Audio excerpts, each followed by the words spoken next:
तुम्ही पाहत आहे निपाणी न्यूज चौफेर घडामोडी।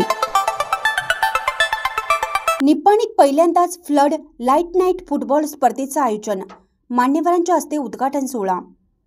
निपाणीसह कर्नाटक, महाराष्ट्र तसेच गोवा राज्यामध्ये रत्नशास्त्राच्या माध्यमातून हजारो लोकांना संकटमुक्त करणारे सर्व क्षेत्रामध्ये कार्यरत विविध संस्था संघटनांना मोलाचं सहकार्य, गोरगरीब लोकांना सामाजिक, आर्थिक, शैक्षणिक मदत करून त्यांच्या जीवनात चैतन्य निर्माण केलेले निपाणीतील सुप्रसिद्ध रत्नशास्त्री स्वर्गीय एच.ए. मोतीवाला यांची 1 मार्च रोजी 75 अमृत महोत्सवी जयंतीनिमित्त स्वर्गीय एच.ए. मोतीवाला मेमोरियल ट्रॉफी व निपाणी फुटबॉल लिंक यांच्या संयुक्त विद्यमाने निपाणी ते समर्थ व्यायामशाळेच्या भव्य पटांगणावर प्रथमच फ्लड लाईट नाईट फुटबॉल स्पर्धेचं आयोजन करण्यात आलं आहे।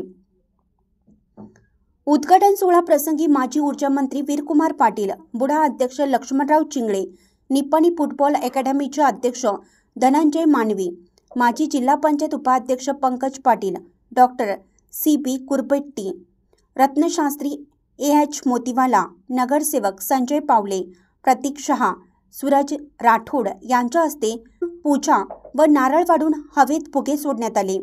त्यानंतर मान्यवर व खेळाडू यांच्या उपस्थितीत राष्ट्रगीत म्हणण्यात आलं। मैदानावर खेळाडूंना मान्यवरांनी शुभेच्छा दिल्या। यावेळी सचिन फुटाणकर, सुनील बल्लोळ, ओमकार शिंदे, आकाश खवरे, सोमनाथ शिंदे, जॉन मधाळे आदी उपस्थित होते। मान्यवरांच्या हस्ते चिकोडीचे DYSP गोपाळ कृष्ण गौंडर यांना राष्ट्रपती पदक मिळाल्याबद्दल त्यांना शाल, श्रीफळ देऊन सत्कार करण्यात आला। त्यानंतर फुटबॉल सामन्याची सुरुवात झाली।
सबस्क्राईब केल्यामुळे बातम्या अपडेट तुमच्यापर्यंत लवकर पोहोचतील।